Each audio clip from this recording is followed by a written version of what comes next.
तो चलिए बात करते हैं हम post mid and end credit scene के बारे में। पोस्ट और मिड के बारे में तो शायद कम ही बात करें, क्योंकि पोस्ट ज़्यादा इम्पोर्टेंट था। मिड और एंड की तो म्यूज़िक वीडियोस ही थी।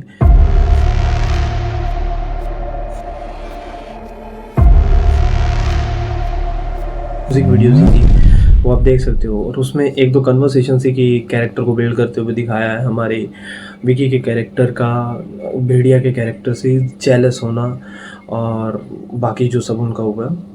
तो उन दोनों को अपन इग्नोर ही करेंगे, क्योंकि वो एक कैरेक्टर बिल्डिंग के लिए दिखाया गया था, और उसके बारे में हल्की हल्की बात करेंगे। तो चलिए शुरू करते हैं वीडियो को।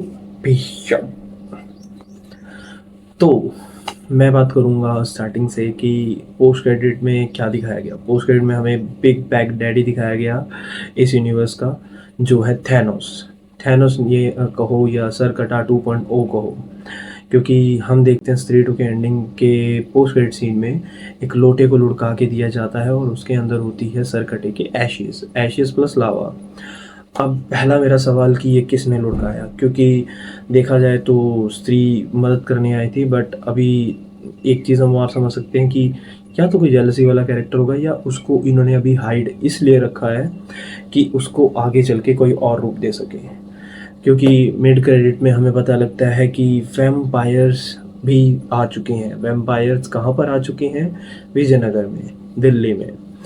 क्योंकि जब हमारा भेड़िया भाई कहता है कि भाई मैं वापस नहीं जा सकता, वहाँ पे खून चूसने वाले यहाँ पाइप में यहाँ डाल लेते हैं और करके पी लेते हैं, तो वो वैम्पायर्स की बात हो रही थी।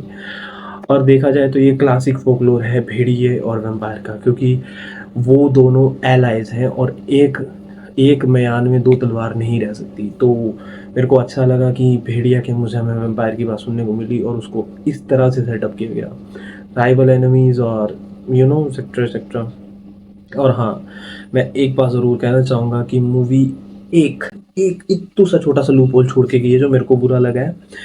वो ये था कि भाई, हाँ हो सकता है नेट पिकिंग हो, बट ये थ्योरी प्लस एक्सप्लेन वीडियोस है पोस्ट क्रेडिट सीन के लिए। तो हाँ, मैं ठीक थोड़ा जाने की कोशिश करूँगा। तो जैसा कि इसमें होता है, वो एक मॉडर्न एज की लड़कियों को लेके जा रहा है कि हाँ भाई, जिनकी सोच मॉडर्न है और वो सब है। तो भाई तुम वहाँ पर एक एक्सप्लेनेशन दे दो कि वो लेकर क्यों जा रहा है, क्योंकि उसका जो पेड़ से बांधना था, सर से गंजा करना था और स्त्री की बलि देना था। उन सब के बीच में ये नहीं पता लगा कि सरकटा का मोटिव क्या था। जो मेन द ओजी सरकटा था, उसका मोटिव क्या था, कि उसको अपनी पावर बढ़ानी थी, एग्जैक्ट बड़ी फॉर्म में आना था, क्या करना था। तो हाँ, मैं ये चीज़ जानता हूँ कि दूसरे कैरेक्टर्स के मुंह से सुनने में मिला था कि उसको अपनी पावर्स बढ़ानी थी, और पूजा के अंतिम दिन पर ऑटोमेटिकली उसकी पावर्स बढ़ जाएंगी, क्योंकि उसको कोई पूज रहा होगा और वो सब सेक्टर। बट मेरे को ये नहीं समझ आया कि भाई उन सबको रखने का क्या मीनिंग था।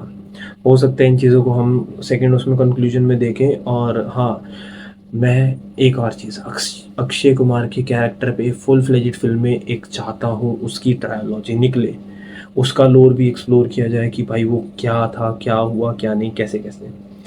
क्योंकि जिस तरह से इसमें दिखाया गया और बताया गया कि वो ही था जिसने पन्ने फाड़े, और वो ही था जिसने वार्निंग भेजी, और उसके एक जो फ्रेज़ वो बोलता है, मेरे को भी वो फ्रेज़ याद नहीं है, बट उस फ्रेज़ में लड़कियों के तरफ उसकी हेट दिखती है, कि उसमें अभी भी तीज सरकटे के चंद्रभान के गुण हैं।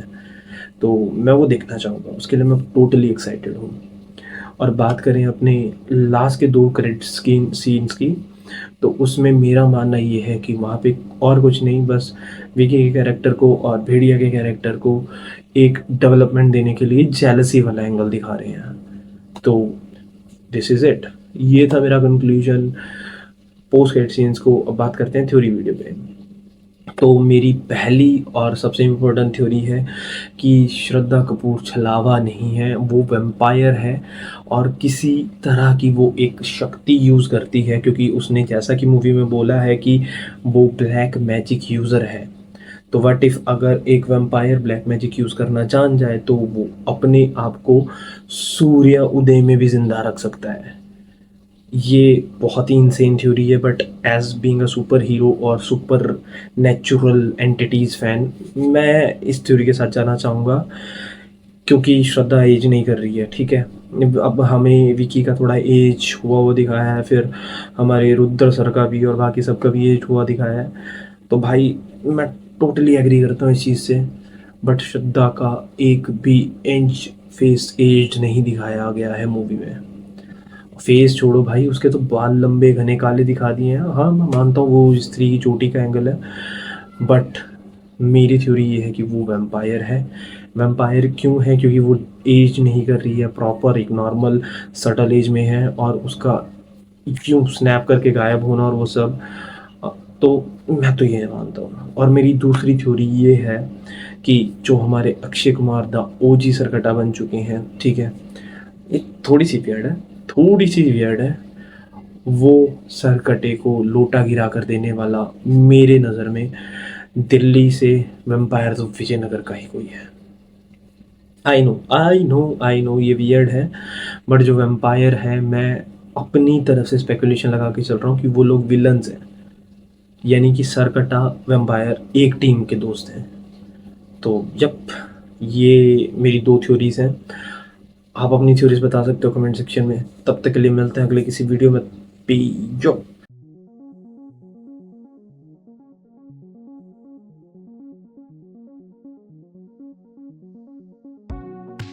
और हाँ, जाने से पहले सब्सक्राइब कर दूँ, नहीं तो रुद्र भैया वाला हाल हो जाएगा। तुम्हें एक छोड़ो 7-8 पौवे पीने पड़ जाएंगे।